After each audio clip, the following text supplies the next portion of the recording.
Bonjour Charles Decamp. Bonjour Philippe, bonjour à tous. C'est votre journal des médias, le sommaire du jour. Le Premier ministre face aux Français, un hommage à Juliette Gréco, des nouvelles des confinés et le casse-tête des studios de cinéma. Mais on commence évidemment par les audiences. Qu'est-ce que les Français ont regardé hier soir à la télévision ? Pas de surprise en tête puisque France 2 proposait un épisode inédit d'Alex Hugo. La série française s'est largement imposée avec 5,6 millions de téléspectateurs au compteur, soit 26,1% de part d'audience, un nouveau carton. Et Alex Hugo, dont le scénariste n'est autre que Franck Tilliez, notre invité de la deuxième heure. Deuxième, TF1 poursuivait la diffusion de The Resident saison 2. Les deux épisodes inédits ont été suivis par 3,3 millions de téléspectateurs, soit 15,7% du public. Comme chaque semaine, la série est largement leader sur les femmes responsables des achats de moins de 50 ans à 30% de part d'audience. Et c'est France 3 qui a pris la troisième position avec Des racines et des ailes. Le magazine de Carole Gessler a fédéré 2 millions de téléspectateurs, soit 10,2% du public. Culture Média. Et on commence ce journal des médias par la disparition de Juliette Gréco. C'est la fête aux copains, c'est la fête à Pantin, c'est la fête à Paname. On a appris hier en début de soirée le décès de la chanteuse à l'âge de 93 ans. Faite commandeur de l'Ordre des Arts et des Lettres en 2016, Juliette Gréco était une figure majeure de la chanson française. Elle avait ému le public français mais aussi international en chantant notamment les textes de Jacques Prévert, Boris Vian ou encore Léo Ferré. Et Juliette Gréco était également comédienne. Oui, on a surtout retenu son rôle dans la série télé Belphégor ou Le Fantôme du Louvre, dont les 4 épisodes ont été diffusés en 1965. Il s'agit de sa seule apparition dans une fiction télé, mais la chanteuse s'est aussi illustrée au cinéma dans une trentaine de films tournant pour Melville, Cocteau ou encore Renoir. Ce matin, vous n'avez pas pu passer à côté de la une de Libération. Avec ce titre, Juliette Gréco, nous vous aimions, en référence à la javanaise de Gainsbourg qu'elle avait reprise. Et la télé lui rendra aussi hommage. Hier soir, à la fin de son 20h sur France 2, Anne-Sophie Lapix a annoncé que France 3 proposerait une soirée spéciale consacrée à Juliette Gréco ce vendredi. Et on reste à France Télévisions avec le retour de la politique ce soir en prime time sur France 2. Léa Salamé et Thomas Soto seront aux commandes ce soir à 21h05 du premier numéro de la saison de Vous avez la parole. Et pour sa rentrée, le magazine politique, qui avait été lancé l'année dernière, accueillera Jean Castex un peu moins de 3 mois après sa nomination au poste de Premier ministre. C'est un moment important pour le successeur d'Édouard Philippe, comme l'a expliqué Léa Salamé à Louise Bernard. Il reste un inconnu pour beaucoup de Français. Il a été nommé le 3 juillet dernier et c'est sa première vraie grande prise de parole et donc prise de risque. Il a été accueilli avec un climat plutôt bienveillant il y a 3 mois, mais aujourd'hui les problèmes commencent, si j'ose dire. D'abord, il y a l'ombre tutélaire du très populaire Édouard Philippe qu'il va devoir effacer ce soir.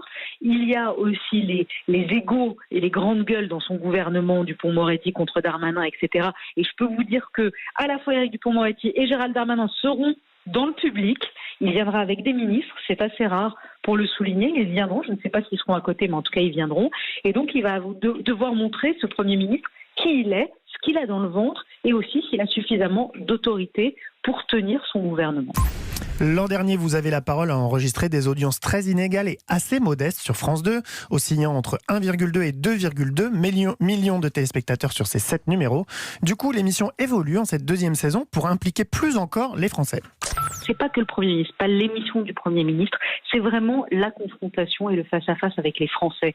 On essaye, avec Thomas Soto, de réfléchir vraiment au titre de notre émission. Vous avez la parole. Et le vous, c'est Jean Castex, mais c'est pas seulement Jean Castex, c'est aussi les Français. Et on va vraiment, plus encore que sur les autres émissions, donner la parole aux Français. Des Français qui seront face à lui sur le plateau, par exemple, une grand-mère qui n'a pas supporté la phrase « Les papiers et mamie, vous serez gentils de ne pas aller chercher vos petits-enfants à l'école ». Il y aura aussi des Français qui seront en direct avec nous de Grenoble sur le thème de l'insécurité. Vous savez, Grenoble, on en a beaucoup parlé cet été sur l'insécurité. On va donner la parole aussi à des ouvriers de Bridgestone qui ont des choses à dire au Premier ministre. Et puis enfin, les téléspectateurs pourront poser leurs questions à travers le hashtag « On vous répond » et on donnera leurs questions également au Premier ministre. Mais Jean Castex ne sera pas confronté qu'aux journalistes ou aux téléspectateurs. Vous avez la parole a également convié 4 maires de sensibilités politiques différentes. Le maire Europe Écologie Les Verts de Bordeaux, qui a fait beaucoup parler en appelant à supprimer le sapin de Noël de la ville. Mais oui, l'arbre mort. Le fameux. Mais aussi Robert Ménard, le maire de Béziers, Johanna Roland, la maire de Nantes, et David Lisnard, le maire de Cannes. Et pour attirer les plus jeunes ou les plus geeks, au choix, ou les deux d'ailleurs, l'émission sera commentée en direct sur Twitch par le streamer politique Jean Massier. Rendez Rendez-vous ce soir à 21h05 sur France 2. Il est excellent, Jean Massier. Il était sur LCP. On l'avait reçu justement pour en parler, la manière dont il a de parler nouvellement, modernement, si j'ose dire, de la politique. Bonne nouvelle, l'équipe de la quotidienne va bien. Depuis jeudi dernier, Maya Loquet, Thomas Isle et tous les chroniqueurs de l'émission de la mi-journée de France 5 étaient à l'isolement. On en a parlé en fin de semaine dernière. Un de leurs invités a en effet été testé positif au coronavirus et toute l'équipe a donc été considérée comme cas contact et placée en quarantaine. Mais comme l'a révélé Le Parisien hier, les résultats des tests de tout ce petit monde sont négatifs. Ce n'est pas une grande surprise. La semaine dernière, Thomas Isle soulignait déjà toutes les précautions prises sur le tournage. Une table plus large et un canapé plus grand pour accroître les distances entre chaque membre de l'équipe. Des masques dès qu'on quitte le plateau. Bref, les gestes barrières ont été respectés et le Covid-19 n'a pas circulé. Et donc, c'est le retour des inédits dès aujourd'hui. Et non, il faudra attendre lundi pour retrouver la quotidienne en direct sur France 5. Demain, tout le monde sera à pied d'œuvre pour enregistrer de nouvelles émissions, mais elles seront mises de côté au cas où la situation se reproduirait, ce qui n'est pas exclu vu la progression de la pandémie. Et on ne change pas de sujet, les nouvelles sont bonnes aussi pour Laurence Ferrari. Et oui, même schéma pour l'animatrice de Punchline sur CNews, on en parlait lundi. La journaliste avait interviewé Bruno Le Maire jeudi dernier et le ministre de l'économie avait ensuite été testé positif au coronavirus. Même punition donc que l'équipe de la quotidienne. Laurence Ferrari a été mise à l'isolement. Elle a donc dû laisser les rênes de l'interview politique de la matinale de CNews à Gérard Leclerc, tandis que Patrick Boissefer a animé Punchline lundi et mardi. Elle avait donc été testée vendredi, elle a été retestée mardi. Dans les deux cas, les résultats étaient négatifs. La journaliste a donc repris le chemin des studios de CNews dès hier. Et en parlant de studios, dans les studios de cinéma, on s'arrache les cheveux.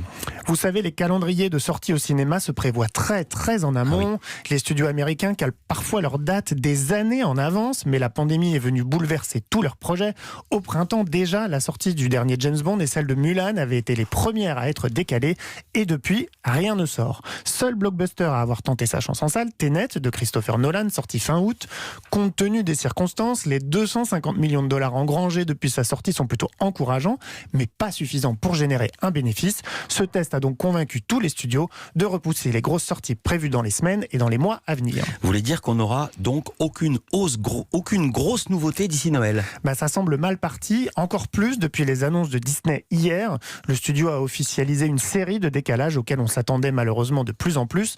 Black Widow, le prochain Marvel avec Scarlett Johansson. Il devait arriver dans les salles obscures en novembre prochain, il ne sortira finalement qu'en mai. La nouvelle version de West Side Story, signée Steven Spielberg, était pour sa part attendue en décembre, mais Disney la dévoilera finalement un an plus tard, en décembre 2021. La punition est moins sévère pour Mort sur le Nil, nouvelle adaptation d'un roman d'Agatha Christie par Kenneth Branagh, attendu le 14 octobre dans les salles de l'Hexagone. Le film sortira finalement au mois de décembre. La date française précise n'a pas encore été révélée. Merci beaucoup Charles Decamp. À demain pour un nouveau journal des médias.